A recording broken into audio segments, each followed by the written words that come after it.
everyone, welcome back to the Cyclone Fanatic post-game show. I'm your host, Leah Nelson. Connor Ferguson will be joining me in the Wild Rose Casino Studios to talk all things Iowa State, Colorado basketball. Iowa State wins a thriller 79-69. It was a very exciting game, and I'm so excited to talk all things basketball. But before we get started, let's thank our sponsors. Starting off with Channel Seed. Once again, they are our title sponsor for both the men's and women's basketball games, so we're super excited to have them on board. They're huge fans of Iowa State basketball. And our friends over at Keen Project Solutions. Guys, if you're looking for a career that challenges and inspires you, Keen Project Solutions is the way to go. If you're wanting to make a difference, make sure you apply at thinkdifferentthinkkeen.com today. And our friends over at Raymond James. If you're looking for trusted financial services, check out Raymond James. They have offices in Ankeny, Carroll, and Ames. RJ, Clay, and Chase are here to help. So make sure you visit raymondjames.com/Natusul to learn more.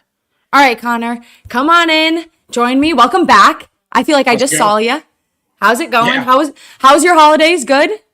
Yeah, as we talked about the 9-day break from women's basketball went by very quickly. So I'm excited for the new year, and let's get rolling into that as quick as possible.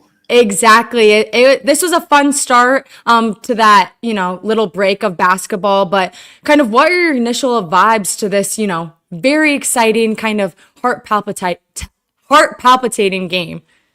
Man, I've liked the Colorado environment for a few years now. I think when I was first getting into college basketball, like the real diehard stages of it, I guess, probably 7-8 years ago, I noticed that they have, I don't know if they still do it. You guys don't know the issues I had streaming the game tonight. It was absolute insanity. I probably pressed refresh over 200 times.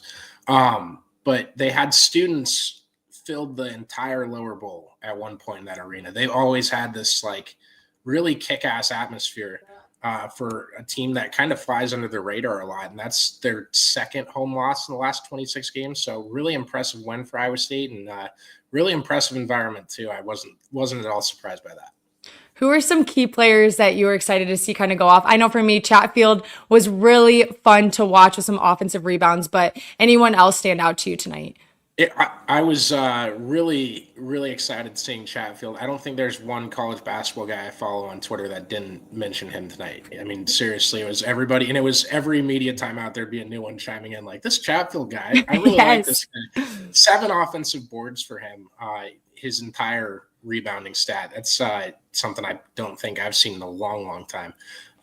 Curtis Jones continues to produce off the bench, and at this point, it's kind of he's the 6th starter, right? The 6th man off the bench is always a hot commodity, but he really is taking his game to a new level of consistency this season. I think that's a really encouraging sight. Those two guys probably stuck out to me the most. I thought the normal contributors were there when they needed to be. Jefferson was another rebounding machine tonight. And honestly, I think that everybody watching should just be impressed with the consistency, because this team is performing how it was kind of built, with those guys that are there every night. And, you have Nate Heisey didn't score tonight, but Brant Chatfield more than made up for that, right?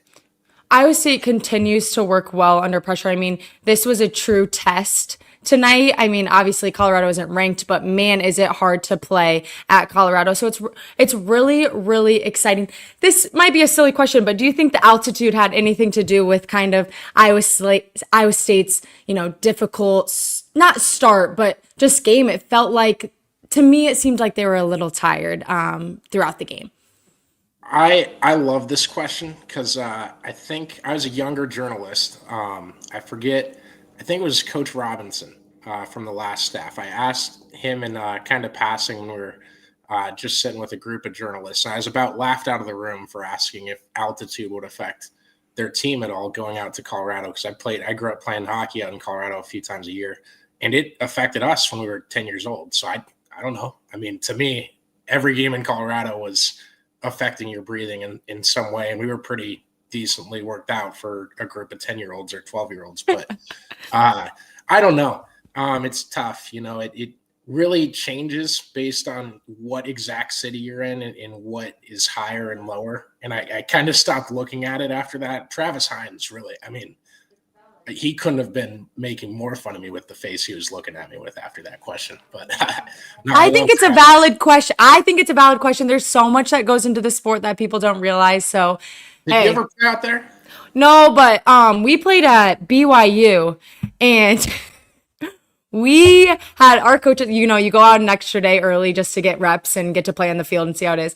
And man, oh man, was I out of breath. And like I was on the team to run bases and, be this energy person. And they had us running bases for, it seemed like an hour. And I thought I was going to die. And like, I don't get tired too easily, but it's the difference. Like you're not used to it. So I know it affected the players a little bit, but obviously they came out on top. So I don't know how Colorado would have affected me, but in your opinion, how big is this? When it's starting conference play, it's huge. We kind of talked about this on the girls and last week, but just how big is it to start off the conference slate with a huge win like they did tonight?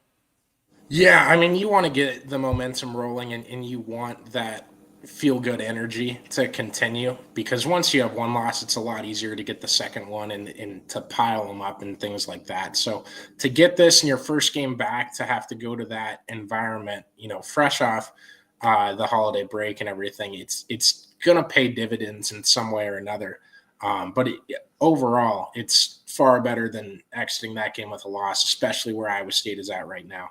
I think this is the 10th week they've been ranked top 5, and half of them have been under Otzelberger. So that's another. I think I might have butchered that set. It sounded good to me. I read it, definitely read it this morning.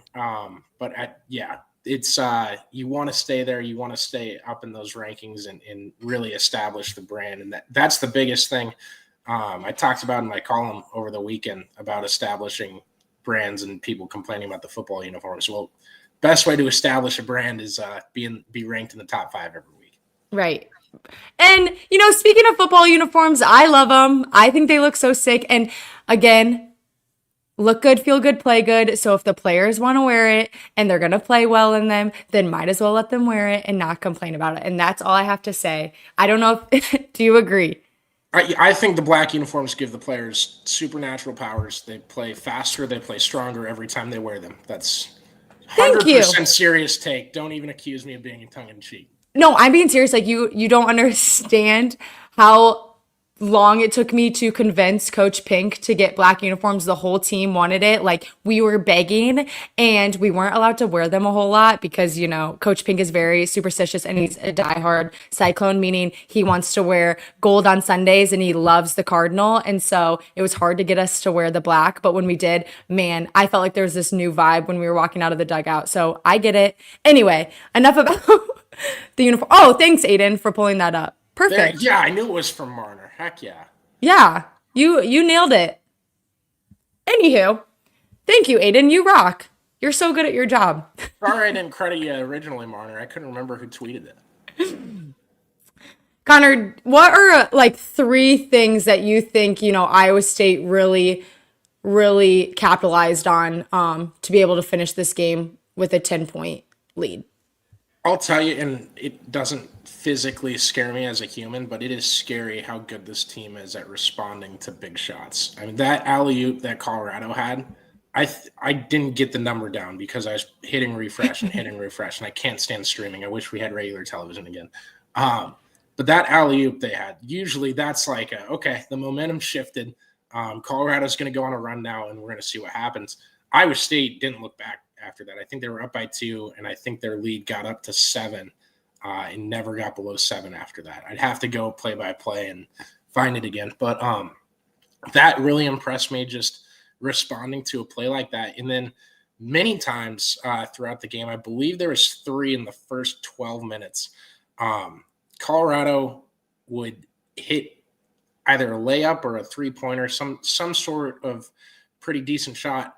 Iowa State would go down and not only respond with a score, but then on the ensuing possession, very quickly get a turnover and go for a breakaway layup. And the amount of times Iowa State was able to link 2 baskets back to back to essentially put a little 5-0 scoring run, 4-0, whatever you want to call it, or whatever it was at the time. That goes a long ways, especially when you get to the NCAA tournament, especially in a close game. And this team was hitting on all cylinders tonight. Probably not an A+ game by any means, but I mean, they played as good as they needed to. I'd put it somewhere around an A-, but just to get out of that game with a win in the fashion that they did and the way they responded to adversity tonight really stuck out. It's not easy to play at Colorado, as we talked about, Rob and I did on pregame, and we knew it was going to be difficult, but it was really exciting to see how they handled themselves. I mean, in the first half, they forced 12 turnovers. They had 13 points off those turnovers, which is huge. Let's talk a little bit about Iowa State's defense. It seems to be like their best attribute, and it's something that makes Iowa State so fun to watch, forcing these turnovers. What does Iowa State do so well on the defensive end? They're an in-your-face team. It's like the classic West Virginia teams, but they do it without having to press the entire game, which is, I don't know, it feels better stylistically. Sometimes those teams got really sloppy with their back-end defense if you could break a press really well. So I feel like it's an adaptation to what those teams were to an extent. But at one of these games, they're going to go into halftime averaging a turnover per minute. I mean, they did it for the first 6 or 7 tonight. It's just crazy to watch because you watch all 6 turnovers in the first 7 minutes of the game and you're like, I've seen all 6 of them. I just still can't believe that number is as big as it was. I think they went into halftime with 10. So that it's just tenacity and, recruiting the right guys and building a team like they've built this year. And like I said, I think on our show before the women's game, maybe not, but this is the closest thing I've seen to an Iowa State team as far as a contender for a championship goes. So it's really great things to see at Iowa State out of the break, and we'll see what the next 19 games look like. I think it's 20 in the Big 12 this year. Mm-hmm. I was counting. I was like, how many more games do we got? It's fun, but what can Iowa State take from this game? They have a big one next, Baylor. Baylor's ranked 25th. So, how can Iowa State continue with this momentum to their next big Big 12 game? You just go look for your crowd at Hilton Coliseum. It's a Saturday 1 p.m. Conference game at Hilton, so I can't wait to see what the atmosphere looks like. I have no doubt sellout crowd, and no doubt it's going to be very loud in that building. It's going to be tough. Do you think with students still being on break, it's going to be a loud atmosphere? I love Iowa State, and I wouldn't be surprised if students came back early for a game like this. Yeah, and I've seen that conversation so many times in the last few years with Iowa State stuff, and really it's kind of gone to the wayside as far as men's games go, just because of it's already a sellout, and if you're playing with the lead, that's when the crowd's getting into it. Really, the only thing that the students can make up for is when you're playing with a 10-point deficit and you hit a big 3, and you need that burst of energy. And maybe it's not there with the older folks in the same seats. But really, we don't see this team get down by 10 much, so I don't know. It is what it is. I assume some kids are coming back and finding tickets. It would be a nightmare to go back on the Facebook ticket trader group that was there when I was a student and try to find your way into that sold out building. But for those that are, good luck with that. That's what I'm talking about. You heard it here first, folks. Make sure you grab those tickets for the game. It's going to be really exciting. Connor, as always, it's been a pleasure. Thanks for all your input. It's been so much fun. Make sure you catch us back on a pregame show, I think on the 1st for Iowa State women's basketball. It'll be really exciting. Chelsea Poppins will be back on the show. But as always, go Cyclones, and thanks for tuning in.